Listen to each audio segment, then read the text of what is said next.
Assalamualaikum warahmatullahi wabarakatuh. Semoga kita semua selalu diberikan kesehatan dan keberkahan Allah Subhanahu wa taala. Baiklah, dalam kesempatan yang penuh berkah ini kita akan membahas tentang bagaimana tata cara kita untuk mengkafani jenazah. Hukum mengkafani jenazah di dalam kitab Badrusal Al-Muhadzab karya Imam An-Nawawi dijelaskan bahwa takfinul mayyit fardu ala kifayah. Hukum mengkafani jenazah adalah fardu kifayah. Arti fardu kifayah ini adalah apabila di antara masyarakat di sebuah kampung ada salah seorang, dua orang atau lebih melaksanakannya, maka gugurlah semua kewajiban.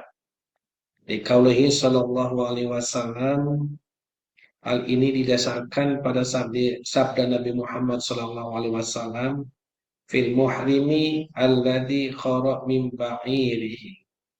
Berkaitan dengan seseorang yang melakukan ihram kemudian dia jatuh dan meninggal pada hewan tunggangannya. Jadi ada seseorang yang melakukan ihram kemudian dia terjatuh dari hewan tunggangannya. Kafanuhu fi thawbaihi ladaini mata fihima. Kemudian Rasulullah Shallallahu Alaihi Wasallam menyuruh untuk mengkafani dengan dua kain yang dikenakan saat meninggalnya. Ini yang menjadikan dasar bahwa mengkafani jenazah itu adalah hukumnya fardu kifayah. Kemudian beliau juga Imam An-Nawawi menjelaskan wa aqallu ma yuhri'u ma yasturul aurah kal hayy, bahwa paling sedikitnya kain yang digunakan untuk menutupi jenazah adalah kal hayy, yaitu bisa menutupi aurat seperti orang hidup. Ini paling sedikit ya. Min ashabina mangkola. Sebagaimana ulama mazhab kami juga mengatakan, aqalluhu thawbun ya umul badan. Jadi paling sedikitnya adalah menutupi seluruh tubuh. Li'anna madunahu la yumsi kafana. Sebab apabila itu kurang, maka itu tidak disebut dengan kain kafan. Wal aulu as-sah. Nah, inilah adalah pendapat yang pertama yang lebih sahih. Dengan demikian, apabila memang ada seseorang yang tidak memiliki harta untuk membeli kain kafan dan cukup untuk membeli hanya satu kain saja, maka yang penting adalah kain kafan itu bisa menutupi seluruh tubuhnya. Jadi tidak apa-apa, walaupun memang satu helai saja. Nah, ini. Nah, kemudian biaya untuk pembelian kain kafan itu dari mana? Apabila ada seseorang yang meninggal, itu adalah seorang suami. Maka harta yang diambil untuk membeli kain kafan adalah harta suami itu sendiri. Ya tentunya ini harus didahului dari hutang yang dimiliki. Misalnya begini, ada seorang anak ketika orang tuanya meninggal untuk membelikan kain kafan sebanyak 3 lapis. Misal harganya kalau 3 lapis itu adalah 600.000. Kalau satu lapis misalnya harganya 200.000. Nah, orang yang meninggal tersebut memiliki hutang sebanyak 400.000. Nah, maka yang didahulukan adalah membayar hutangnya dulu 400.000, sisanya yang 200.000 ini cukup untuk membeli satu helai kain kafan. Nah, jadi harus didahulukan hutangnya dulu. Seperti itu, ya. Nah, Apabila memang yang meninggalnya adalah seorang wanita yang memiliki seorang suami, maka wajib bagi suami itu untuk mengafani. Karena memang sudah merupakan kewajiban suami memberi nafkah, memberi pakaian kepada istri ketika lagi hidup. Maka inilah pendapat yang sangat sahih. Jadi, apabila ada seorang istri, seorang anak yang meninggal, maka tanggung jawab untuk membeli kain kafan adalah seorang ayah ataupun seorang suami. Jika wanita yang meninggal itu tidak memiliki harta, tidak memiliki suami, maka kain kafan yang dibebankan untuk membeli adalah orang yang menafkahinya. Misalnya dalam hal ini adalah yang menafkahinya adalah pamannya. Maka pamannya lah yang harus bisa membelikan kain kafan. Ini sebagaimana ketika ia hidup mendapatkan pakaian dari pamannya tersebut. Nah, kalau pamannya juga tidak mampu, maka sudah menjadi kewajiban kaum muslimin untuk membelikannya. Apabila orang yang meninggal itu memiliki harta, maka harta dari orang yang meninggal itu yang lebih utama. Bukan dari harta anaknya atau bukan dari harta seorang istrinya. Nah, apabila dia seorang istri meninggal, memiliki suami, maka kewajiban suami untuk memberikan kain kafan untuk istrinya. Apabila seorang istri ataupun seorang wanita, seorang perempuan meninggal tanpa memiliki harta dan tidak memiliki suami, maka kewajiban orang yang menafkahinya yang membelikan kain kafan. Itulah yang harus diperhatikan ketika pembiayaan untuk membeli kain kafan. Hal inilah yang harus diperhatikan ketika ada orang yang meninggal dunia di sekeliling kita. Ya, jadi jangan langsung kita ambilkan orang yang jadi jangan sampai kain kafan itu diambil dari harta orang lain yang memberikannya. Nah, misalkan kalau di kampung-kampung itu suka ada orang yang menabung kain kafan atau di masjid-masjid, maka lebih baik kain kafan itu diambil dari harta si mayit tersebut. Ya, baik. Nah, kemudian hal apa yang disunahkan dalam mengkafani jenazah? Yang pertama adalah wal mustahabu ayyakunal kafan baydo. Kain kafan itu disunahkan baydoa berwarna putih. Nah, jadi disunahkan berwarna putih.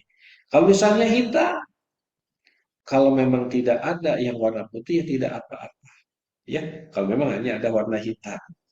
Ya. Di hadis Aisyah radhiyallahu anha, karena ini berdasarkan hadis dari Aisyah, wal mustahabu ayakuna hasanan.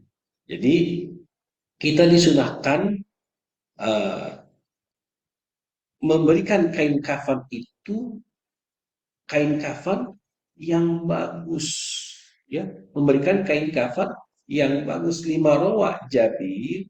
Nah, hal ini didasarkan pada riwayat Jabir ilan Nabi sallallahu alaihi wasallam qala, bahwa Nabi Muhammad sallallahu alaihi wasallam bersabda, "Idza kafana ahadukum akhahu falyuhsin kafan." Apabila seorang dari kalian mengkafani saudaranya, maka berikanlah kain kafan yang bagus. Arti kain kafan yang bagus bukan berarti ini harganya mahal, bukan berarti dari sutra, melainkan yang bisa menutup seluruh auratnya. Bagus itu tidak bolong, tidak mudah sobek, ya. Jadi jangan sampai yang bagus itu mindset kita adalah oh yang paling mahal, tidak, ya. Nah, kemudian juga wa yustahabu ayyabasata ahsanuha awsa'aha. Dianjurkan juga membentangkan kain yang bagus dan lebar. Sumatsani, kemudian yang kedua adalah menempel dengan tubuh jenazah. Nah, ini yang disesuaikan dengan kemampuan harta yang dimiliki oleh mayit tersebut. Yang penting disunahkan pertama adalah warnanya putih, kemudian juga membentangkan kainnya itu bagus dan lebar, sehingga bisa menutup seluruh badan si mayit tersebut. Ya, nah, inilah yang harus diperhatikan tatkala kita melakukan prosesi mengkafani jenazah. Wa kullama faragha thawban nathara fihi al-humut. Setiap kita menghamparkan kain, maka harus diolesi dengan obat pengawet. Hal ini agar binatang-binatang yang mau mendekati kepada jenazah tersebut tidak mau. Ya, misalnya ada kalajengking, ada ular. Ya, apabila kita diolesi dengan obat ataupun obat pengawet, maka dia akan menghindari itu semua. Ya. Tsumma yuhmalul mayyit ilal kafani masturon. Kemudian membawa jenazah ke tempat proses pengkafanan dalam keadaan tertutup auratnya. Ya, wa yujraku ala kafani mustalqiyan ala dhahri. Kemudian meletakkannya di atas kafan dengan posisi terlentang. Kemudian selanjutnya adalah wal mustahabbu ayyabkhorol kafan. Kemudian disunahkan juga memberi wewangian. Kemudian dianjurkan memberikan wewangian pada kain kafan. Nah, lima rawa Jabiru radhiyallahu anhu anna Nabiy sallallahu alaihi wasallam. Hal ini didasarkan pada hadis yang diriwayatkan oleh Jabir bahwa Nabi Muhammad SAW bersabda, "Idza jamartumul mayyit fajamaruhu salasan." Jika kalian memberi wewangian kepada mayit, maka berilah wewangian salasan sebanyak tiga kali. Nah, itu selanjutnya adalah wal mustahabbu ayyukaffana rajulu fi salasati athwabin. Nah, disunahkan apabila jenazahnya laki-laki, maka fi salasati athwabin harus menggunakan 3 kain. Nah, kalau jenazahnya laki-laki ya, izarin berupa kain sarung, kemudian walifafata ini dan 2 kain putih untuk walifafata ini bayudon, kemudian 2 kain putih untuk menyelimutinya. Jadi apabila jenazahnya adalah laki-laki, maka mengkafani mayit itu harus dengan menggunakan 3 lapis. Ya, tiga lapis. Izari yang pertama adalah berupa kain sarung, walifa fataini baipon, dan 2 kain putih untuk menyelimutinya. Di marwat Aisyah radhiyallahu anha qalat. Hal ini berdasarkan hadis dari Aisyah radhiyallahu an berkata, Kufina Rasulullah sallallahu alaihi wasallam fi thalathati athwabin suhuliyah. Rasulullah sallallahu alaihi wasallam dikafani dengan 3 lapis kain putih suhuliyah. Nah, kain putih suhuliyah itu adalah kain dari daerah Yaman. Laisa fiha qamisun wala imamah. Tidak disertai dengan gamis maupun disertai dengan sorban. Berdasarkan hadis yang diriwayatkan oleh Aisyah, ketika Rasulullah Shallallahu Alaihi Wasallam meninggal dunia, maka Rasulullah Shallallahu Alaihi Wasallam itu dikafani dengan menggunakan 3 lapis kain putih suhuliyah, tanpa disertai dengan gamis, tanpa disertai dengan sorban. Nah, bagaimana kalau misalnya ada seseorang yang mengkafani jenazah laki-laki itu dengan menggunakan 5 lapis? Fa'in kafana fi khomsah afwabin. Nah, lam yakrohu. Nah, jika ada orang yang mengkafani jenazah itu menggunakan 5 lapis kain, lam yakrahu, maka hukumnya tidak makruh, tidak apa-apa kalau memang ada ya. Li ana bini Umar radhiyallahu anhu, karena Ibnu Umar radhiyallahu anhum, nah, karena yukfinu ahlahu fi khamsah athwabin fiha. Karena memang ada keluarga Umar yang meninggal dunia, kemudian dikafani dengan 5 lapis kain. Komisu wa imamah. Di dalamnya ada gamis dan sorban. Nah, berarti apabila ada keluarga kita, seorang laki-laki meninggal dunia kemudian menggunakan 5 kain, menggunakan 5 lapis kain, maka ini hukumnya adalah boleh, tidak makruh selama uangnya cukup. Ya, itu tidak apa-apa. Nah, kemudian untuk jenazah perempuan, wa amal mar'atu fa innaha tukaffanu fi khamsati afwabin. Adapun bagi jenazah perempuan, maka dikafaninya dengan 5 kain. Ya. Izarin pertama adalah 1 sarung. Wahimarin kemudian kerudung. Wasalasati aswabin kemudian 3 kain. Jadi kalau perempuan itu harus menggunakan 5 lapis kain. Ya, kalau laki-laki tadi 3, tetapi boleh 5. Kalau perempuan, ya minimal adalah 5 lapis kain. Jadi kain kafan yang digunakan untuk perempuan adalah 5 lapis. Ya, yang pertama adalah izarin, 1 sarung, wahimarin, yang kedua adalah kerudung, watalatati akhwamin, dan yang ketiga adalah 3 kain. Nah, bagaimana kalau misalnya pakaian rumah saja yang dipakaikan kepada jenazah perempuan itu? Nah, apakah itu diperbolehkan? Ini ada 2 pendapat para ulama yang dikutip oleh Imam An-Nawawi.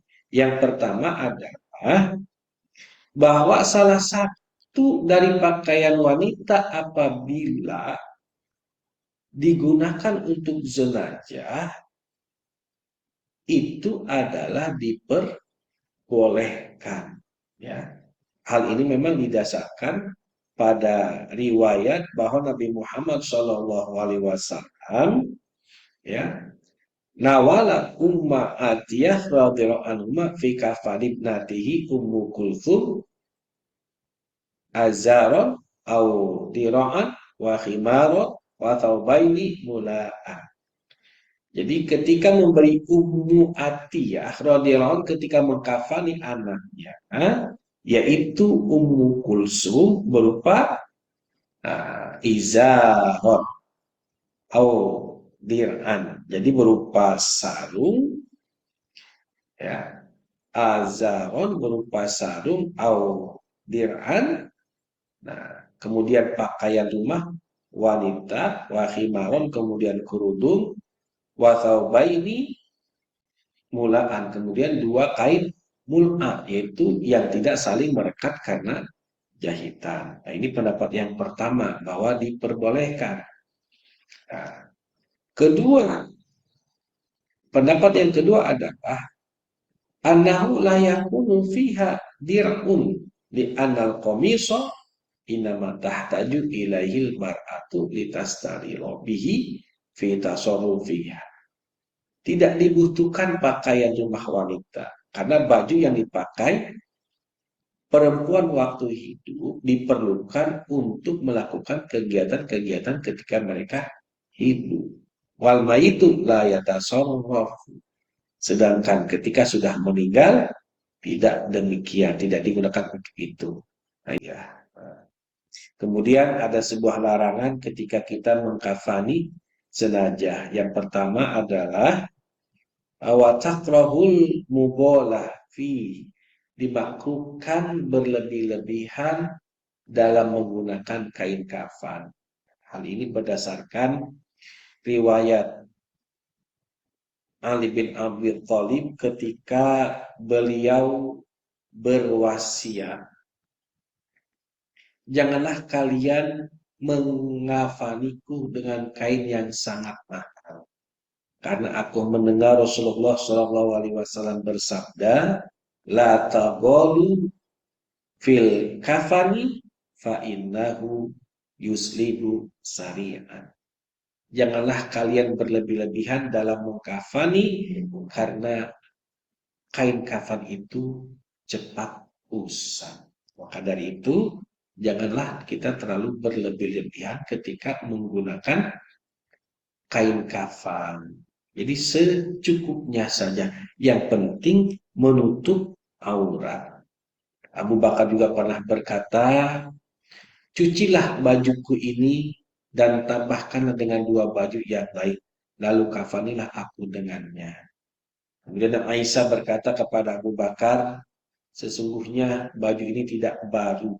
Baju ini adalah bekas. Kemudian Abu Bakar radhiyallahu anhu menanggapi perkataan Aisyah selain berkata, sesungguhnya yang layak untuk memakai baju baru adalah orang yang masih hidup.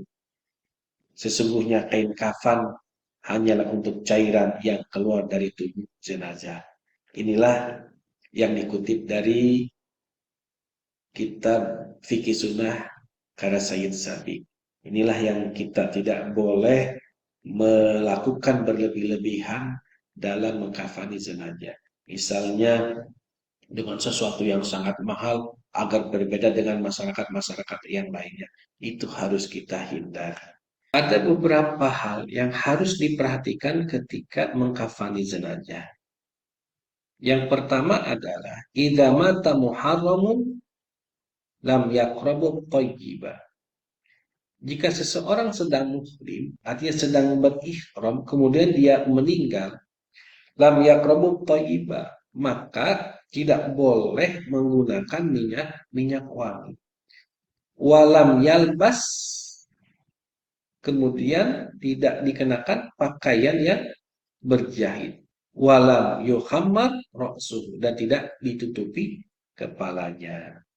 Hal ini memang didasarkan pada hadis riwayat Ibnu Abbas bahwa Nabi Muhammad SAW bersabda, fil muhrim alladhi khara min ba'irih.